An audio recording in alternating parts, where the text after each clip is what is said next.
আসসালামু আলাইকুম ওয়া রাহমাতুল্লাহ। তো আজ আমরা শিখব নতুন কিছু বিষয়, যেগুলো আদ-দারসুল আউয়াল। আদ-দারসুল আউয়াল তাআরুফ, পরিচয়। আদ-দারসুল আউয়াল প্রথম পাঠ, তাআরুফ পরিচয়। মানে একে অপরের সাথে যখন আমরা সাক্ষাৎ করব তখন আমরা কিভাবে পরিচয় দিব। আসুন আমরা জেনে নিই আরবিতে।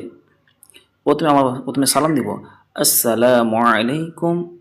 অপরজন উত্তর দিয়ে বলবে ওয়ালাইকুম আসসালাম, ওয়ালাইকুম আসসালাম। তারপর যে প্রথমে সালাম দিয়েছে সে বলবে ইসমি আহমদ, ইসমি আহমদ, ইসমি আহমদ, আমার নাম আহমদ। মাসমুকা, তোমার নাম কি? মাসমুকা, তোমার নাম কি?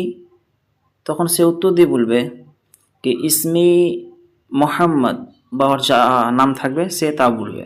তো প্রথমে ইসমি আমার নাম, তখন মোহাম্মদ আহমদ যা আছে সে বলবে। তারপরে কাইফা হালুকা, কাইফা হালুকা, আপনি কেমন আছেন, আপনি কেমন আছেন?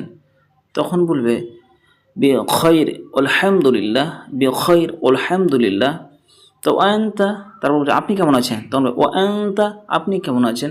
তখন বলে বি খৈর আলহামদুলিল্লাহ, বে খৈর আলহামদুলিল্লাহ, আলহামদুলিল্লাহ আমিও ভালো আছি। যখন কথাবার্তা শেষ হয়ে যাবে তখন বলবে মা আসসালাম, মা আসসালাম, উভয় বলবে শুভ বিদায়, শুভ বিদায়। তাহলে আমরা দেখি প্রথমে, যেমন ইসমি, এখানে একটা ইয়া আছে, ইয়াটি হচ্ছে আমি বা আমার নাম, এখানে ইয়া মুতাকাল্লিম হচ্ছে জমির। তারপরে যে মা আছে এটা প্রশ্ন, হরফুল ইস্তেফহাম, আর ইসমুকা কাটে জমির। বলছে ইসমি আহমদ, আমার নাম আহমদ। তখন মাসমুকা, আপনার নাম কি? তখন ইসমি মোহাম্মদ। কাইফা হালুকা, আপনি কেমন আছেন? বেখৈর আলহামদুলিল্লাহ, আলহামদুলিল্লাহ ভালো আছি। ও আনতা বেখৈর আলহামদুলিল্লাহ, আপনি কেমন আছেন? তখন বলছে বেখৈর আলহামদুলিল্লাহ আমি ভালো আছি। মা আসসালাম, মা আসসালাম, শুভ বিদায়, শুভ বিদায়। এভাবে আমরা ইনশাআল্লাহ শিখব।